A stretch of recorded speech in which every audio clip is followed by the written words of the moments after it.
3 years, 1,100 days. Since Russian tanks rolled into Ukraine, so much has happened. Full-scale wars were supposed to be a thing of the past, yet Russia launched a full-scale invasion. Ukraine was expected to collapse, yet for 3 years it has fought relentlessly, meanwhile reclaiming a significant portion of its territory from the invaders. There is also an American administration that has transitioned from promising support for as long as it takes, through a phase of significantly diminished assistance, to today, rhetorically and increasingly in practice, marching in lockstep with Vladimir Putin's narrative. Donald Trump on one hand explicitly states he wants to get American taxpayers' money back, and even expected a 5-fold return on investment in Ukraine. And on the other hand, following positive news regarding a resource deal, he indicates he might allow continued military aid to Ukraine. Let's examine what has transpired in recent days and pose the question: is it in Trump's and America's interest to sever Euro-Atlantic ties, pursue a policy of coercion, and abandon the entire capital of credibility that successive US administrations have built over decades? Is Europe free riding on America? Welcome to the 20s Report.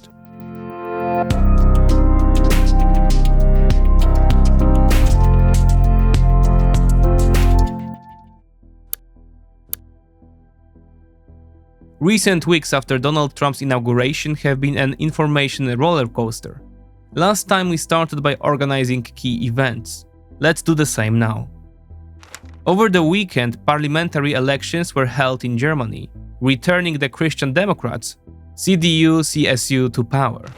However, they won by only 4 million votes over Alternative für Deutschland, a Eurosceptic and pro-Russian party, advocating for sanctions removal.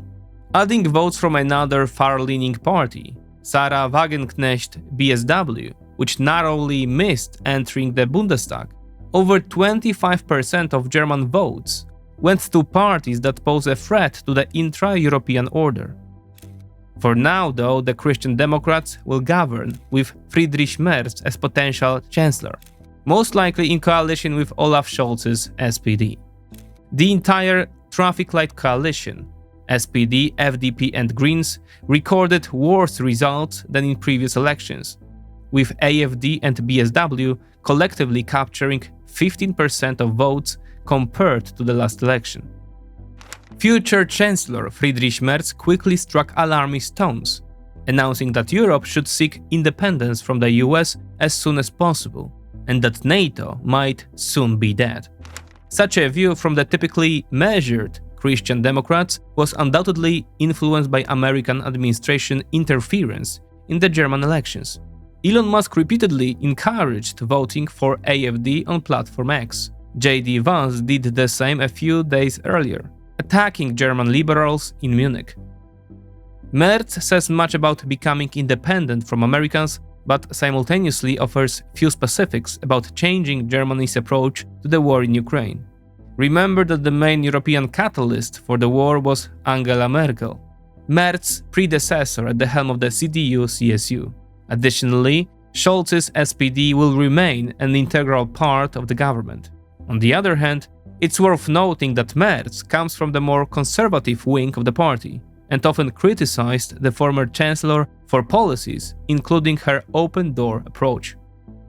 While Germany is occupied with internal organization, Emmanuel Macron is attempting to take over European leadership in Europe's contact with the US, visiting Donald Trump.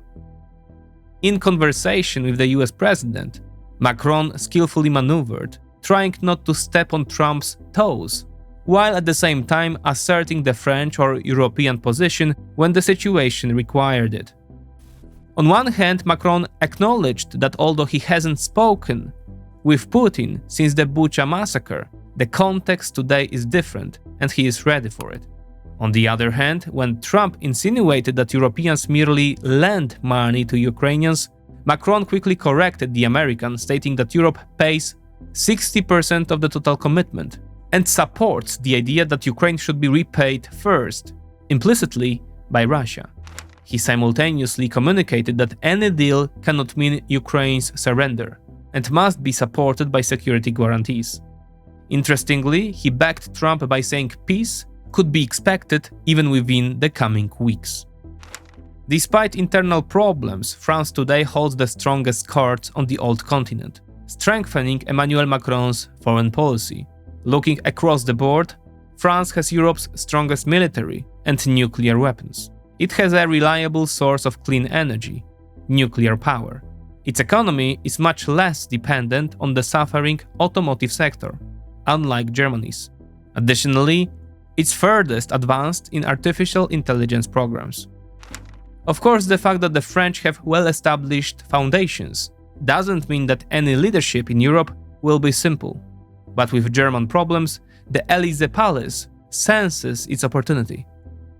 For a good start, the French have offered that in a case of American withdrawal, Paris could send combat aircraft with nuclear weapons to German territory. However, it is doubtful that Macron's agenda would influence Donald Trump's policy, which in subsequent days continued to align with the Kremlin's narrative. Another episode of this thawed friendship took place at the UN Forum, where Washington allied with Moscow on a UN resolution regarding the war in Ukraine. First, the United States opposed a European-prepared resolution condemning Moscow's actions and supporting Ukraine's territorial integrity, voting the same way as Russia, North Korea, and Belarus, among others. Then the United States prepared and passed a resolution in the UN Security Council, calling for an end to the conflict, but containing no criticism of Russia. What's more, resource agreement negotiations between the USA and Ukraine continued, which has officially been named the Reconstruction Investment Fund. According to the initial version of the agreement, the fund would aim to utilize maximum profit from all resources owned by Ukraine until reaching a value of $500 billion, with its goal being to restore Ukraine's GDP to 2021 levels, or to $200 billion, compared to $180 billion today. Additionally, the agreement will require Ukraine to contribute an amount equal to twice the financial assistance provided by the United States after the date of this agreement. Americans, meanwhile, were to reciprocate with the intention of a long-term commitment to Ukrainian stability and economic prosperity. The Ukrainians were trying to play this issue coolly, but Zelensky clearly signaled he was aware of the attempted coercion. "I will not sign something that 10 generations of Ukrainians will pay for," he finally said. He added that he does not recognize a debt of $500 billion. American support so far, as he communicated, has amounted to $100 billion, adding that these were not loans but grants approved by the Biden administration and Congress. And so the talks continued. The Financial Times eventually reported that Ukraine had agreed to a revised deal. How was it changed? The final version of the agreement, dated February 24th, provides for the establishment of a fund to which Ukraine would contribute 50% of revenues from future monetization of state mineral resources, including oil and gas and related logistics. The fund would invest in projects in Ukraine. Furthermore, the agreement does not include mineral resources that already feed into the Ukrainian state budget, meaning it will not affect the current operations of Naftogaz or Ukrnafta, Ukraine's largest gas and oil producers. However, the agreement again omits any mention of security guarantees from the US, which Kyiv had initially insisted upon. It also leaves key issues to be determined in future negotiations, such as the size of the American stake in the fund, and details regarding joint ownership agreements, as well as which jurisdiction it will fall under. The agreement may be signed as early as Friday, when Volodymyr Zelensky visits the US. Olha Stefanishyna, Ukraine's deputy prime minister and minister of justice, who led the negotiations, stated that the resource agreement is just part of a bigger picture. The agreement will also need to be ratified by the Ukrainian parliament, where the opposition has already signaled they will scrutinize it very carefully.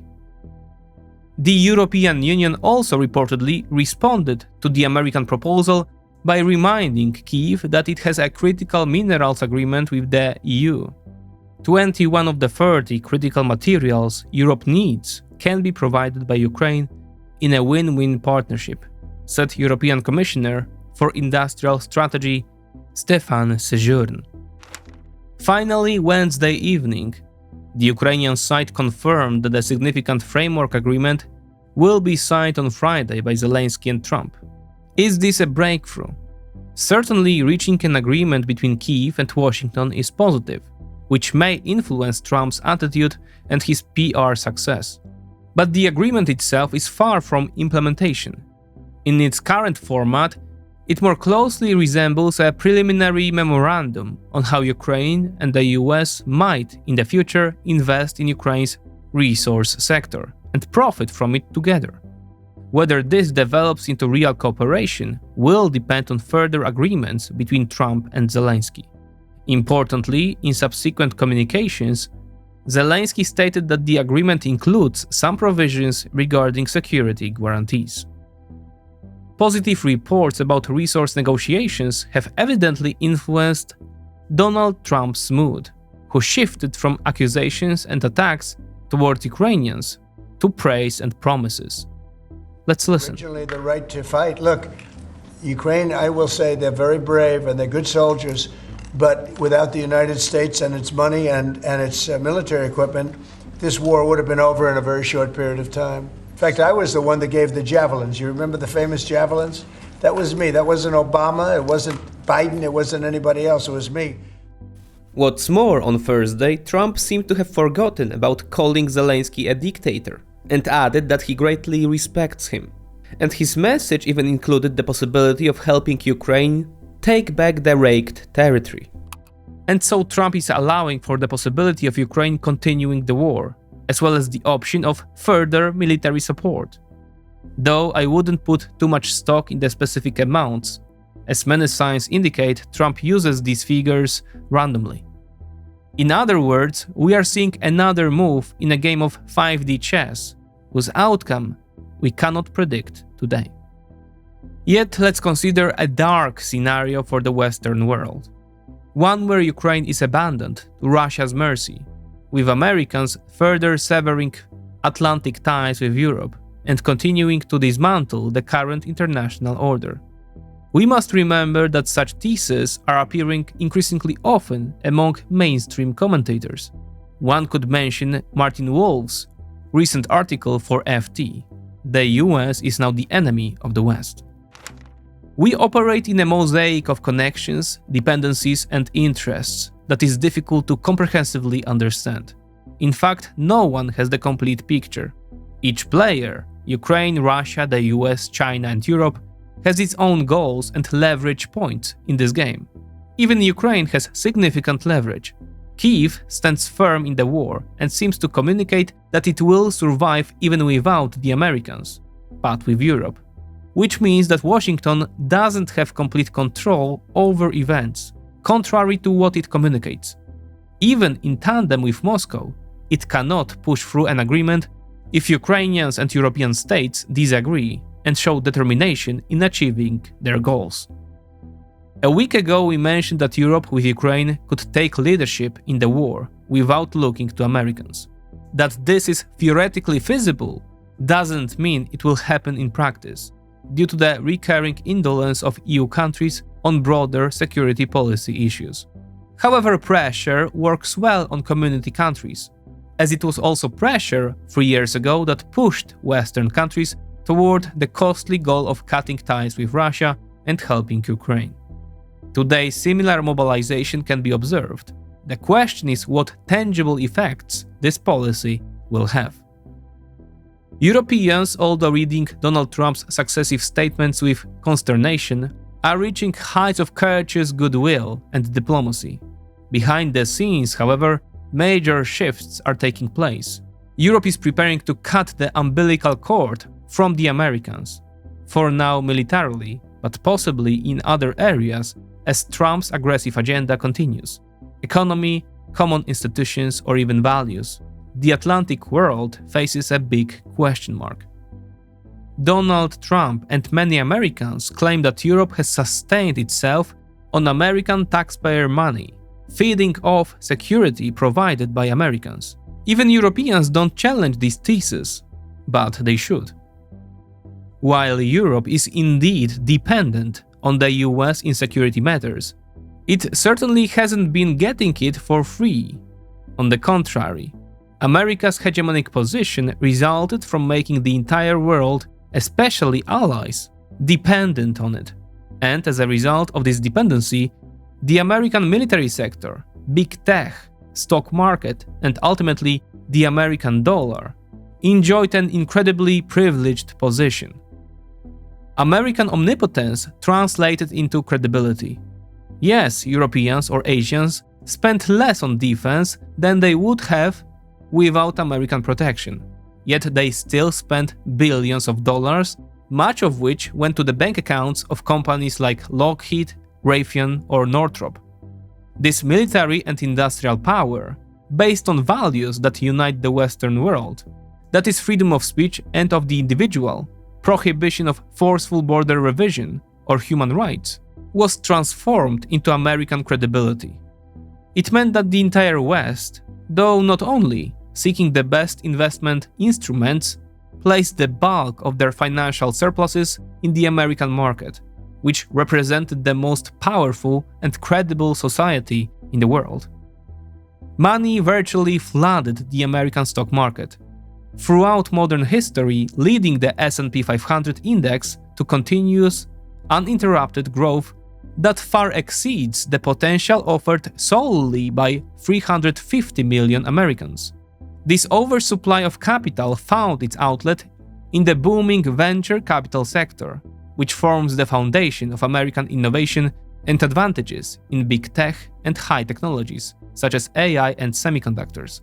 Finally, we have the powerful dollar, which is based on these same fundamentals, giving Americans the ability to incur debt whose cost is distributed across the entire world. Therefore, Washington's globalist and unipolar policy was not a charitable mission for the benefit of the entire world, which cannot manage itself without Uncle Sam. It was a deliberate action aimed at taking control of all of the world's power connectors and subsequently moderating this system so that ultimately most profits would flow to America. The world pays tribute to America, only no one speaks about it directly. A tribute orders of magnitude greater than what Trump demanded from Ukraine. An electrician working in Ukraine earns $500 a month. In Poland, $1,500. In Germany, $3,000. And in the United States, $7,000. Each does the same job and dedicates the same number of hours to work. All have comparable competencies. Where does the wage difference come from? Well, it stems from various types of advantages that his native market has over the world market. And it's a collection of thousands of different elements. Of course, prices are also higher, but purchasing power and agency still remain on the side of the strongest. Therefore, when Donald Trump sides with Russia in a war that breaks all the canons of the free world, he puts at stake all those advantages built by his predecessors. It begins with the devaluation of American defense industry companies and the appreciation of European counterparts. But if this trend continues, it won't end there. Investments in the unstable and less credible American market will be reduced by foreign investors.